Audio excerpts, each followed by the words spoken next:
Kekunume. Igbo mulu nzemu ọzọ. And now, asimu konye chi ya zelu. Keda afia. Orie. Ebe nnọta atabụna. Ebe nnọta atabụna. Orie Akpụ dị n'anị Ọzubulu. Ị na-egekwa ntị. Ihe ome nji wee bịa ebe a n'ụbọchị tata. Ọkụ nna n'ihe na-ekwu. Mgbala mmadụ m ka m kwuo ọnụ m. Ihe ome nji wee bịa ebe a n'ụbọchị tata bụ na enwere nwa Ọzubulu na-aza Ezeh Ụmụ Okolobia, King of Boys. Na-egekwa ntị. King of Boys wee chọsịa ife ọ ya eme. O wee gonye m fon a na-akpọ iPhone 17 Pro Max. Ma chọkwa ya ụla ahụ. Akọzụkwa na moral. O wee gonye m iPhone 17 Pro Max. Onye okwu nna anụ ya na-ekwu. Fon anụ nwa o gonyelu m.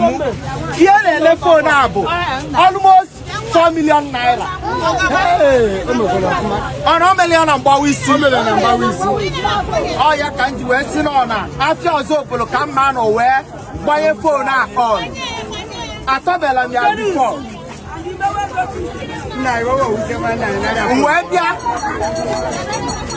chaplet a bụ 609 gonye m ya. King of Boys.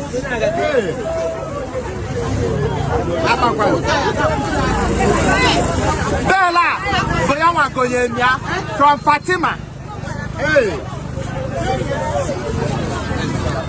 Kandụl anụ nwa nji bụ ya nwa gonye m. Kandụl na kedu kandụl anyị ji bụ ya nwa bụ ihe gonye m ya. This candle si from Fatima. Wee si na Nona nọ n'afịa atata. Nona nọ n'afịa atata. Ihe nna ọmụnyeli ya bụ ọkụ nke ife. Wee si nọ na-achọba ndị nwe nwa na ndị nwe nwa bụ nwaanyị. Ndị nwaanyị na-azụ nwa. Wee si na ọkụ unu kwubie okwu ọma n'isi Steve so nice. Maka na ọnwa Ọzubulu anyị akpụ. N'ife unu gọọ ya adị. Ịma na mmadụ nọ n'obodo oyibo asị na ndị nọ na vileji na-eme ya. Achọzi m ka ndị anọ na vileji kwụzie okwu ọma n'isi ya. Ka ebe unu ya ekwu n'isi Steve so nice.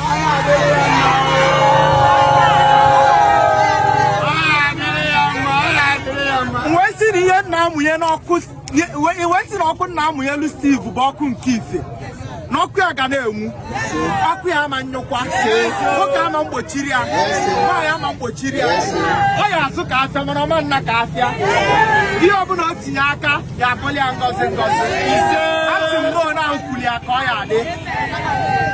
Maka na ọ Ọzubulu anyị akpụ ka m nọ. Wee si na m na-enye nwaanyị na-ele akpụ 100,000.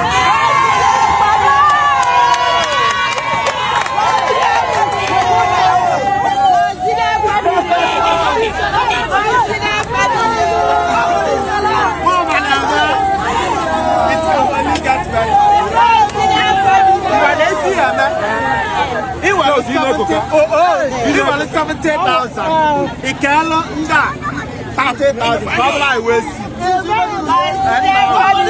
Come on,